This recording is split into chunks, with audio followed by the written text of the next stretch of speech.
I'm so organized. I think we're live. Welcome, everyone. Let's see who's here. I just am sliding into home base. Look at all these people. Hey, there's Ego and John, Cyril, Daisy. Good to see you, Daisy. And we got Edward and Allison, Ace, Javier, Ingrid. Good to see you all. Welcome to Fun Friday, 21 May 2021. And happy birthday to Ego's brother.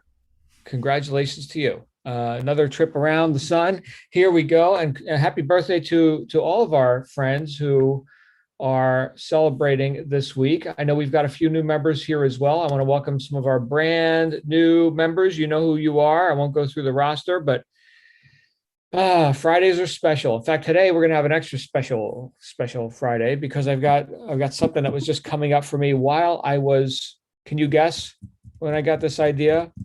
While I was exercising, I got an idea. Yeah, right.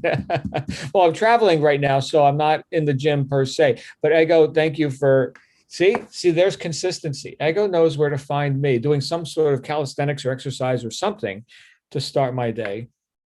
And then I will tell you, I had breakfast today. I don't always do that. Usually I do a protein shake, but I ate like a slob today. I feel like Jabba the Hutt right now. So there's that, just in case you're wondering. But good to see you all. It is Fun Friday. And so we're going to go ahead and kick this thing off with whatever you guys want to kick it off with. I know we have, oh, by the way, Mark says hi to everyone. He always lets me know if he's not going to make it to the general session. He typically doesn't miss a day. For the past year, he hasn't missed a day. So, Mark, we see you on recording. But who's got a joke or something lighthearted to start our last general session of the week with? Feel free to come on down. In fact, we're going to be talking about some lighthearted stuff today. So get ready to have some fun. We're actually going to do a sing-along. If it pleases the group, we'll do a sing-along. All right. Any jokes? Anybody got a dog or a cat or something to show us here? We've got Ego, make some noise. Hello, Simba. Say hello.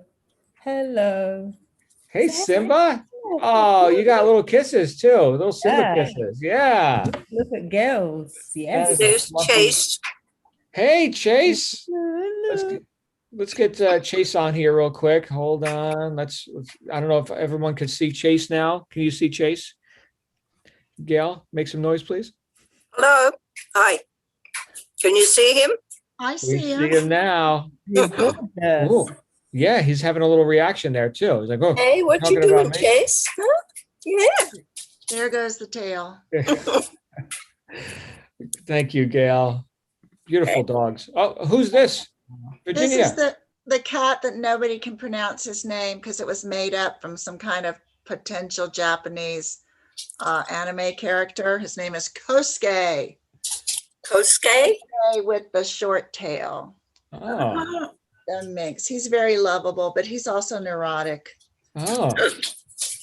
As cats usually are.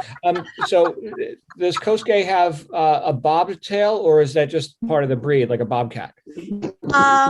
My daughter says it's a minx because it has a bobtail. It's truthfully inbreeding because he came from a feral cat situation. We're getting a lot of feedback off of somebody, yeah.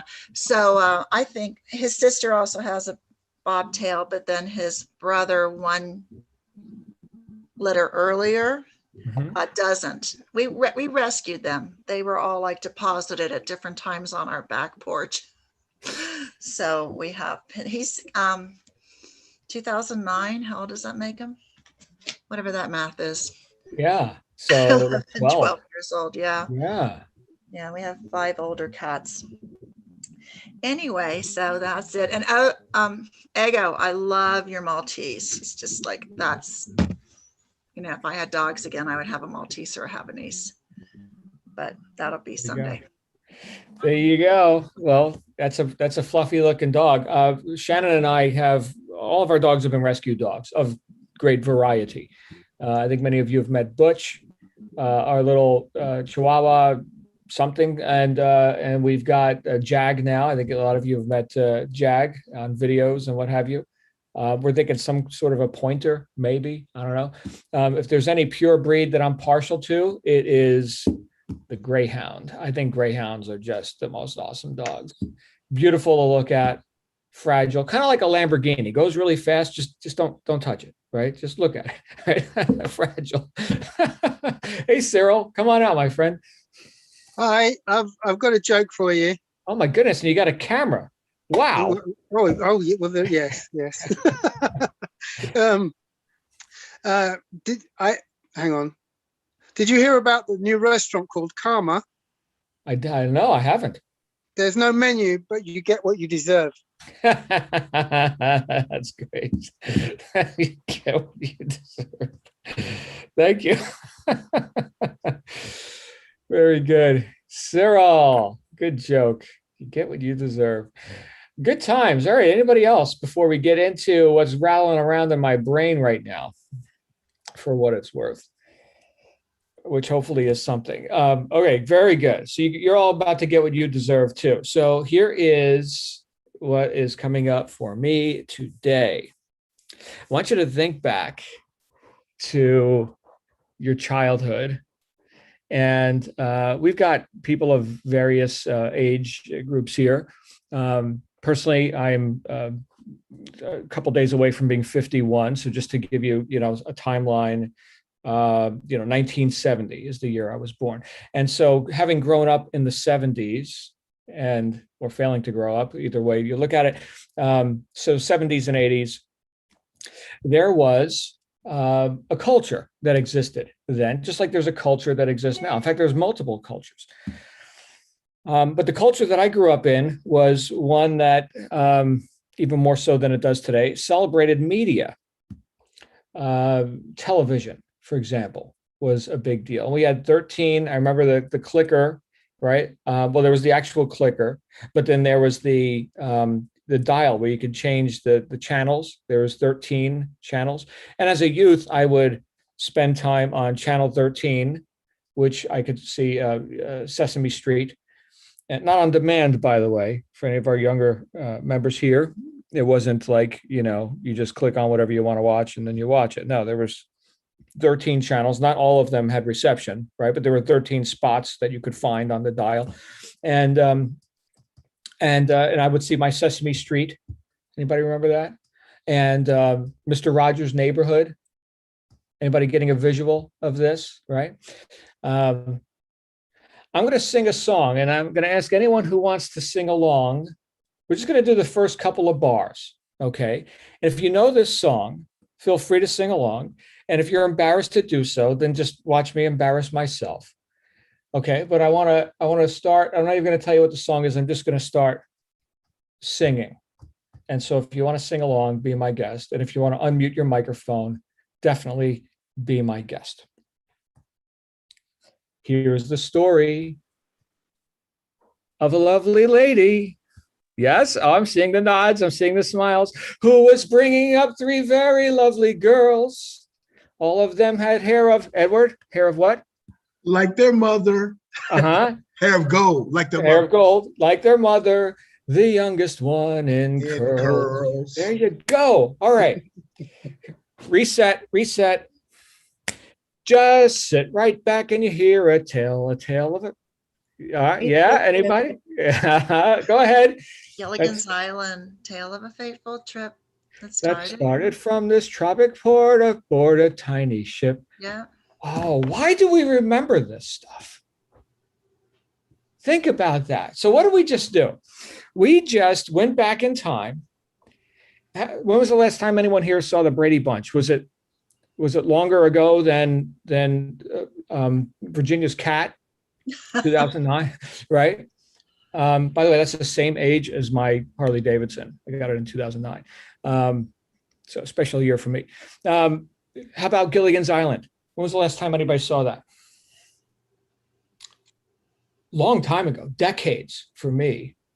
In fact, I got to see the site where they filmed the minnow, right? The boat, right? The ship with the skipper and all that on Oahu, Hawaii. So they filmed a lot of that on Oahu. and I got to see the port, supposedly the port where Gilligan's Island, originated from. And so why did that stuff stick with us all these years or decades? Because we had an emotional, number one, we had an emotional connection to it. And we also had repetition, right? So I know we've all read, or many of us have read, like The Power of Consistency, and we've learned about things like autosuggestion, which is what we tell ourselves about ourselves all day long, and the emotional state that induces for us, that feeling of certainty, confidence, or self-degradation, inferiority, whatever the emotions are, right? But it's that repetition, and it's the connection with the emotion. So, and I'm sure we can all come up with different songs. And if you're in, or you grew up in a culture that didn't have, the Brady Bunch or Gilligan's Island, then I'm sure you can think of, other songs like I mentioned, Sesame Street and Mr. Rogers' Neighborhood, right? So these are things that stuck with us. Why did this stick with us? Again, the repetition and I'm gonna use the word enthusiasm. Okay, the enthusiasm that as a youth that I experienced when it was time. Finally, it's time for my favorite show to come on, the Brady Bunch, right? And I didn't miss it. And of course, if you did miss it, you're out of luck because it's not on demand, right? You got to go to channel, whatever it was at, I remember channel 13 because that was the Sesame Street thing. Yeah, but you have to be there on time, and you're going to be there on time. In fact, your parents are probably glad that you're there on time because they finally get a break, because you get to watch the thing, right? That you're excited and enthusiastic about watching. You don't need any convincing. And no matter what the drama is, right? Brady Bunch, Greg, the oldest son, right, is dealing with, the trials of, his teenage years. Of course, it was very clean. Back in those days, the 70s and 80s, there was a bit of a different moral character to our culture. So, do with that what you will. But this was something that I looked forward to, and that I still to this day remember. I can even remember some of the portrayals, some of the skits that they did, some of the problems that they solved, and the drama, which by modern standards may seem a bit light, or I don't know. I think right now we've got a lot of people that are a bit more intense, right, in the culture, or dominating the culture. But we look back at these things and we remember them with no effort. The words that we haven't heard sung in decades, because it had an emotional impact on us, and we heard it multiple times. But I'm going to focus today on the emotional impact, the emotional side of this, and the pleasing emotion, right? We're thinking lighthearted, and yes, this is an entertainment thing with watching Gilligan's Island or whatever. It's an entertainment thing, but still, it's stuck with us, and that's what I want to focus on with everyone here today, because we talk about, like, we read all these books and we talk about all this, very nice philosophy of autosuggestion and visualizing your goals, having goals, right? Doing good work, overcoming inertia, and creating momentum in our lives and in our businesses. And a lot of times we're faced with, I'll speak for myself, I'm faced with that inertia or that indecision. It's kind of the same thing, right? That procrastination, that state of being not in motion and wanting to stay in non-motion, and sometimes having to force my way to get off my ass and do something but there was no force. Here's the thing. There was no force with me watching the Brady Bunch. No force. Okay, so can we? Here's the question, and here's where I'm going with this today. Can we create work for ourselves that occurs like watching Gilligan's Island occurred? This may sound too far out. Maybe the answer is no. I don't know, right? I'm here to explore that with my family, right? Here's our mastermind group. Can we create work that is as pleasing for us, that we look forward to, and as memorable and as emotionally uplifting as watching your favorite childhood TV show? I'll still jump on YouTube sometimes and look up some Sesame Street skits, like, the Martians, the yep Martians, yep, right? Where they discover the telephone, or they discover cat, right? Oh, cat, yep, right? Anybody familiar with that? So, in fact, there's a whole, I think it's Comic-Con, where they do like the comic characters and stuff. Not my thing, but I've seen pictures of like these conventions where people dress up as their favorite characters, and there's like a whole troop of people that show up as those yip Martians. So apparently it's still a cult to this day. But can we create that sort of a anticipatory, pleasing experience for things that are going to pay us?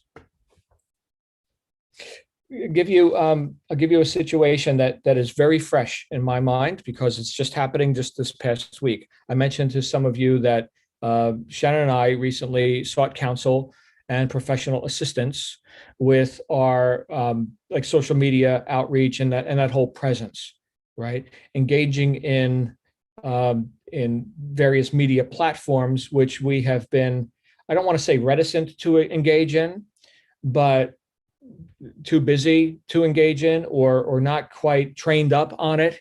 And it looks like this big, enormous, mountain of complications. And I can practice avoidance on that stuff easily. And I have for a long time. And so now I recognize that, that would better be delegated.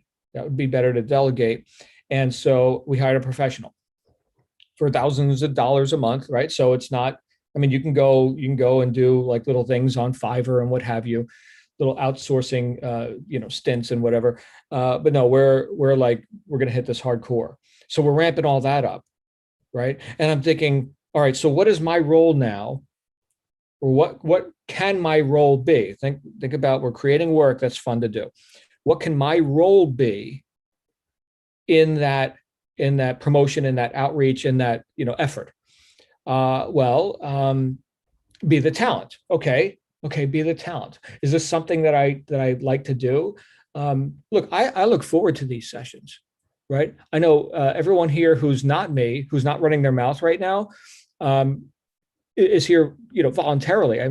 Nobody held a gun to your head and said, hey, you got to show up in this, group or something. Okay, well, guess what? Nobody held a gun to my head either. I get to show up, and I get to explore not only my own considerations, but as a group, we can solve problems much more readily, as two heads are better than one and all that, rather than trying to go it alone. Oh my goodness. So yes, this is pleasing and fun, and I get an emotional uplift from this. And is it arduous and hard and scripted, and I got to try, and I hope it's good? No, it's none of that. So can I then create this, in my case, a social media experience, an outflowing experience, not a consumption, okay, but a production experience? Can I create that now to be something that I look forward to, that I gleefully put it on my calendar? Oh, I see, it's time for me to do the thing, to turn on the camera and run my mouth, right? And then the other people, they're going to do the editing, they're going to do the keywords and all this. My goodness, right? That's what we're paying them to do. But it's pleasing and it's exciting for me to do that. I can't wait to do it again. Maybe I can do it a couple days a week, right? Tune in next time. Well, maybe next time is right now. Can we create that sort of experience for ourselves with our work? I say yes. We can. Now, if we do that, here's, I guess, the other side of the coin. If we do that, how will that then occur to the people who are experiencing that? Let's say that we had a jingle. I'll give you an example which doesn't actually exist, but it could exist. Let's say that we had a jingle for like this mastermind group. And then every time we went live, no matter who the host is, it's practical entrepreneurial tips with Ego OB, which happened several hours ago, 4 a.m. Pacific time. So I think that was noon BST, right? So here comes the jingle, dun, dun, dun, dun, dun, right? And bam, here's Ego, or here's John, or whoever's the host is for whatever the event is.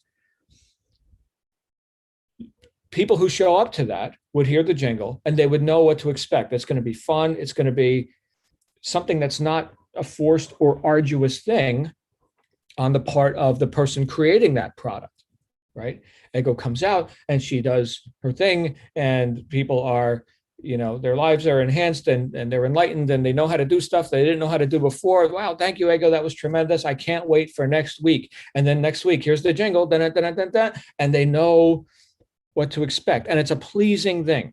So whatever your work is now, okay, and your work may not be anything like my work, okay, being the guy who runs his mouth on the interwebs. But whatever your work is, if you do it with that same play, the playfulness, right, and the high emotional state, what will be received by the viewer? What will be received by your prospective customer, your ideal target audience? How will they receive that? I would argue that if you're doing it right, in other words, you're having fun and you're confident, because the way to do it right is to know you're doing it right, and you're not forcing, right? And you're moving forward, like Wallace Wattles said, in the certain way, I will tell you that it's damn near guaranteed that people are going to experience that. They're going to experience that uplift. Look at it like this. If we have, back to culture and society, anytime that you can help someone come up in their emotional state. So let's say someone is sad, okay, and they saw your TV show, your presentation, whatever it is, and now they feel hopeful or something, right? That's better than being sad. Okay. Are they more or less likely to participate, to exchange, right? Give you money, right? Buy your stuff, right? More likely, of course, more likely. Okay. Another example, which I would say is like a real life example. Let's say that you're a kid growing up in the ghetto, and there's gangs and drive-by shootings and everything else, and you're in a state of fear. Okay, that's like the chronic emotional state of that culture or that segment of society. And here comes gangster rap, right? Anger, right? Is that better than fear? Yeah, that's coming up right here. Have some money. I want to be just like the rapper guy. So anytime we can assist someone, these are just a couple of examples that I just pulled out of thin air. Anytime we can raise someone's emotional state, they naturally they have a higher level of affinity and propensity for showing up in your space. So I would say it's our responsibility, no matter what our work is, to, back to Wattles, guys, I keep coming back to that book, The Science of Getting Rich, the impression of increase. It's our responsibility to impress people with increase. What did Wattles say? He said, I'm paraphrasing now, but the world is attracted to the advancing man or woman, right? The one who is about advancement and increase. And that is perceptible, right? I can see that being around this person, I will experience increase. I know when I show up on your website or in your product store or on your podcast or whatever, that I'm going to experience increase, that you're an advancing personality. And all who are fortunate enough to be in your midst experience advancement. That's what I'm talking about. And this is where the whole fake it till you make it thing kind of falls on its face, right? Because I don't know that you can script this out. I don't know that you can fake this, right? I think you certainly can manufacture it deliberately, right? Just like they manufactured this thing called the Brady Bunch or Gilligan's Island or Sesame Street. Those are made up things. But there was, in this case, a writer or writers, right, who had envisioned, here's the story, and here's how we're going to induce the emotion on the part of little Johnny who's watching the video, right? And then we're going to sell ad space, right? That's what that whole game's about, right? Now watch the commercials. More friggin' commercials, right? But that was a manufactured thing. My point is for all of us to go ahead and see what we can manufacture in terms of how we present ourselves, our product, the whole experience of us, the experience of Virginia Pipitone, the Virginia Pipitone experience, right? Oh, we're going back to the 60s now, the Jimi Hendrix experience. So what is the Virginia Pipitone experience? I can tell you, I got the book, right? The cookbook. I don't even cook, okay, but I wanted to support my friend and the release of her book, right? So she produced the book, and my experience of that was like, here's this, homemade Italian cookies, beautiful pictures, and it was emotionally uplifting for me just to look at the pictures and to, right? So is this something that Virginia is authentically, like, for real, enthusiastic about? Italian pastries and such, right? Yes, that's real. That's real. I got that. I got the reality of that. She communicated that to me. I opened the book, and there was, was it a dedication, or, just a little bit where she acknowledgments, right? In fact, I think she acknowledged me in there somewhere. Thank you for that, Virginia. So I acknowledge the whole group and the yeah, there you go. support. Yeah. Yeah. Doesn't that feel good, being acknowledged, right? So, so, and I know this is kind of loose. I hope I'm not being too nebulous, but can you acknowledge your audience, your customer, the public that you intend to serve?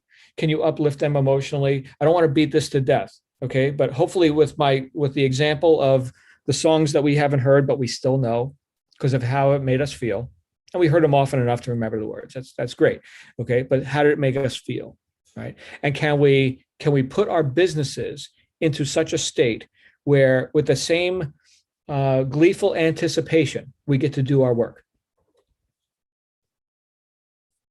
That's what's on the floor for us here today.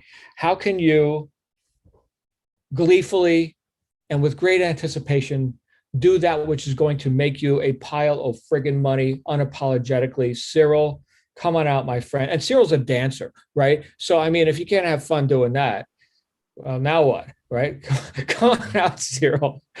This topic was made for me because I've been lucky enough to follow my passions for a good amount of my life. So, and it was about following my loves of dance, of singing, of all sorts of stuff. And to be honest, my first job, I was a I was a reinsurance claims clerk at Tower Hill in London, in the city, and I knew within the first week that wasn't really for me. But I stayed there for 9 months in total before they realised that they need that I wasn't pulling my weight enough in the right way. So, and then I had to think hard. And it was only the last day I realised I wanted to pursue dance at that point, and I was like 19 at the time. So. I've been lucky enough to do that, and it's always been about following my love, following my passion, and so yeah, that's an easy one for me. And I think and it is infectious. I remember when although classical dance wasn't really that didn't really work for me so well, but when I got into Latin dance, I remember the first Latin dance I learned. I immediately had people asking me to teach them. Because of my love for it, and the way I moved, and so there is definitely, when you have passion in what you're doing, it spreads its joy, and people want to try and grab a hold of that. So yes, I wholeheartedly agree with you on that. The trouble is, it's sometimes hard to find that, and also I think it's quite hard sometimes but one of the hardest things I think for a lot of people is actually the courage to follow that. Because for me, I had no choice, really. It was, for me, it was kind of a no choice thing. I just get on with it and do it. But for others, it's a much more complex issue in terms of how are they going to make any money to feed their family or otherwise, and or at least in the interim. So one can see why it takes courage to do it. But the joy of getting up on Monday morning and jumping out of bed with joy in your heart, and rather than that dread I remember from school on a Monday morning. Oh, yeah. So, yeah, I understand. Yeah. It's a perfect one for me today. Thanks, John. wow. Thank you, Cyril. So great contrast there. So school on Monday morning versus, watching, the Brady Bunch or, Mr. Rogers or something, two totally different experiences. They both stuck with us. And I think coming from the background that you have, Cyril, with art, right? Dance is, I would consider that more of an art form, aesthetics, subjective, right? It's right, it's wrong. Well, what the hell is right or wrong, right? I know in the music business, the rule is that, if it sounds good, it is good, right? So who's the judge of that, right? But still, to hold ourselves back, the courage to do that. So even you, with your historically, right, your willingness to demonstrate courage, I'm going to get up and I'm going to do the dance. Whatever you think about it is what you think about, but I'm going to do this. That's a statement of courage. Why do we Actually, hold ourselves back? Yeah. I would add to that, actually, where the courage really came in, from my point of view, was that I realized quite early on that that in order to pursue this love of mine, I needed to change myself, because I was definitely very much an introvert as a child, and mostly quiet. And I knew when I started that process that I would need to become more outgoing. And like in the pursuance of teaching, I had to become more than myself, because if I treated other people how I treated myself during the learning process, I would completely ruin their process. I mean, I learned that the hard way. So it was a great learning process, because it made me push myself forward to do the things I needed to do to make it work, and not only for myself but for others. So I think that was part of my learning experience along the way that has always done me benefit. Right. Thank you, Cyril. Thank you. We're going to bring Ego out here. And I'm thinking, as Ego's unmuting her mic, I'm thinking of how many more trolls there are now. Maybe that's got something to do with it too. What will they think, right? And everyone's got an opinion on the internet. Ego, your thoughts? Yeah, so thanks, John. I think this topic is actually quite profound, in the sense that as children, we watched a lot of things. I mean, I can literally say every word on Sound of Music, every song, every word by everyone. I've watched it so many times. I watched it last month or this month. I watch it all the time. So it's actually interesting how you kind of, you kind of align that with the things we need to do to succeed. Why don't we take that approach? It's not hard work to sit and watch Sound of Music and Sesame Street and The Magic Roundabout and all those shows. It's not hard. But then we sit there with an emotion or with a state of mind that we want to receive from it, right? And then why don't we apply that when it comes to, when it comes to work, right? So, Cyril, I agree with everything you said around passion and courage, but then with the knowledge that we have now, or that we've gained over the years as adults, I would add belief into it as well, right? Because I could be passionate about something, but at the same time, not believe that the approach I'm taking would work. So, or have the courage to do that because of the naysayers or the trolls or fear of failing and all other, and ourselves, which ourselves we put in the way. So we have to believe also that the effort, whatever we're doing, will actually work. But I like, and that's something I'll take on board immediately. I like the fact that we can apply that same attitude, that same emotion we use when we're watching, as kids or even as adults, I mean, even today, I'm not a good dancer at all, but I love dancing. And we have a show called Strictly Come Dancing here. And I actually, just to kind of wind down, I actually watched the Christmas edition today. right? So with so much passion and so much attention and like emotion, right? I need to apply that. I need to lift that and apply it to the things that would make me unapologetically loaded. Beautiful. Something, Ego, you just mentioned reminded me of what's been called cultivating the witness, or taking the posture of the observer, right? So while I was observing, the TV broadcast, right, could I also take that same observer posture with my work? So now, almost like giving myself a command and then observing myself while I do it, right? But not being so engrossed, like in the thick of it, like having a little bit of, again, an observer posture with that. Yeah, you know what? I've experienced that too. We're going to bring Edward out here. Edward, I've experienced that too, where I just gave myself a command and then did it.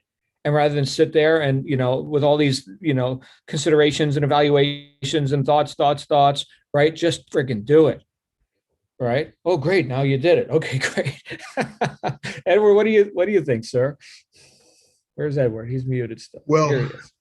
I'm going to tell you, first of all, John, you're a genius, man. You're a genius.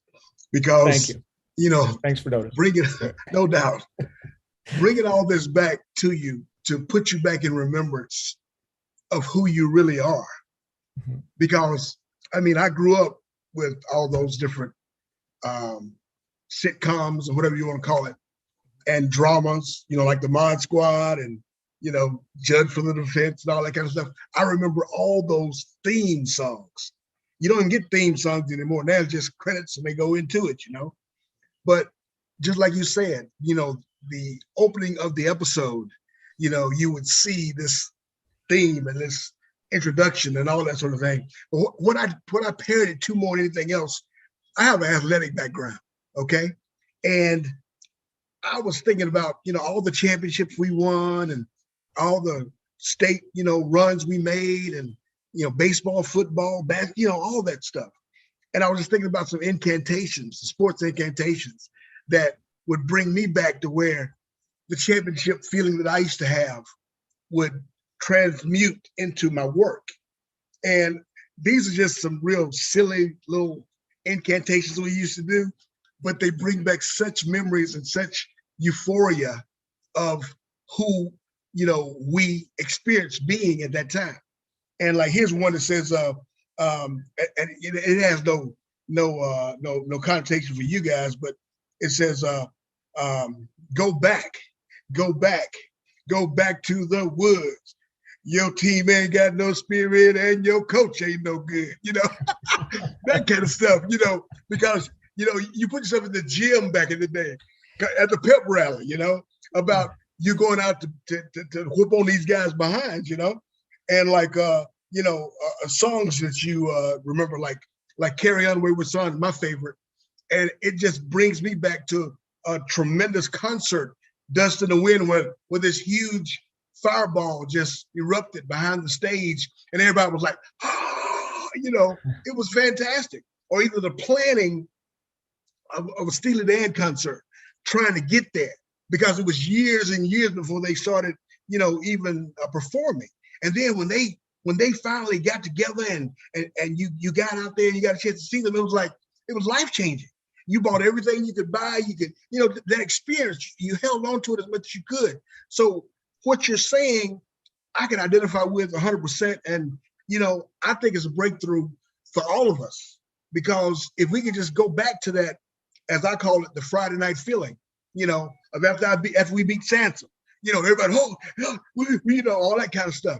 That's what you want to get to, because that is what you will excel in, and you will become who you were, the champion within. Thank you. Yes, thank you, Edward. And others will perceive that. Is anyone not perceiving Edward's, authentic display of enthusiasm? Right, there was no faking that. He didn't script it out, but you got it. You got the communication, didn't you? I got it. Right. This guy's enthusiastic. This guy's going somewhere. This guy has a good dose of self-belief. He's an advancing man. He impresses others with increase, right? So that's what I just got.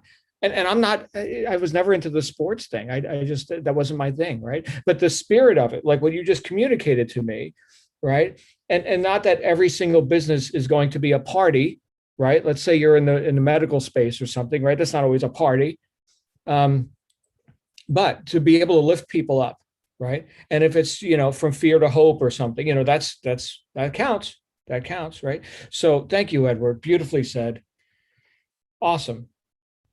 And we may not remember. So look, that wasn't a jingle that we were just doing the theme song or something. Okay. So we may not remember the words that just came out of Edward's mouth, but we remember the emotion of it, right? We remember that he's in the sports and he had the experience of the winning team. And that the emotion of that is real. Okay. Now, if he put that into a song, we could probably recite it. Okay. In fact, he did give us one song, Go Back to the Woods. I remember that part, right? So that stuck. Why did that stick? Because it was done with emotion. It had impact. Just like our goals, our affirmations, our visualizations, our dream boards, or whatever we're doing to enhance and predispose ourselves to being in consistent right action. Does it have an emotional impact? Or is it just some words? Like, whatever, who cares? No, it damn well better have some emotional impact. Napoleon Hill reminded us of that, right, Edward? It was, to sit here and recite with no emotion will do you no good, right? It's about connecting with that. Yeah, my connection with the vision of my wish fulfilled, the emotional state. I feel so happy, grateful, and confident now that I have accomplished such and such. I did it via providing the best possible quality and quantity of service in the capacity of my work. Yes. Good stuff. Anybody else today? I see some of my most esteemed friends here today with me. Thank you guys. Thank you guys for participating in this conversation. Carlene, I love you. I don't see you, but you're awesome. Evelyn, Mandy, anybody else want to come out here today before we wrap up and get on with creating our own jingle for the public to behold? Okay, guys. Well, we'll go ahead and I think we're going to wrap then. We do have a couple things on our calendar today. Today is part 3 of the 3 things that you should have in your refrigerator via Integrative Health with Therese Macelis. So tune in at 3 p.m. Therese, maybe we should put a jingle together for that. Maybe that's what we've been missing. We need a jingle. I'm not a good jingle writer. I'll follow your lead on that. I just wanted to let everyone know I'm going to also add a couple links for some recipes that go along with those 3 items. Love to have you. And I was just going to let Ego know there's some recordings on that chlorophyll and the wheatgrass that we were just chatting about on the link, but I'll also email you. So anyway, hope to see you guys. Next week is going to be, actually I'm going to be gone next Friday, but the following will be brain food. We're going to step into the brain with food. Okay. All right. Thanks. There you go. Thank you, Therese. We'll see you at 3 p.m. Eastern US time. And then I'll be back here with everyone to wrap up the week, as is tradition, at 6 p.m.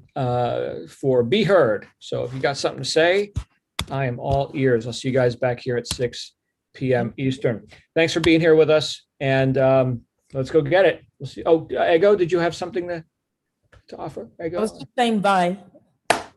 Thank you, Ego. Bye. I will see you real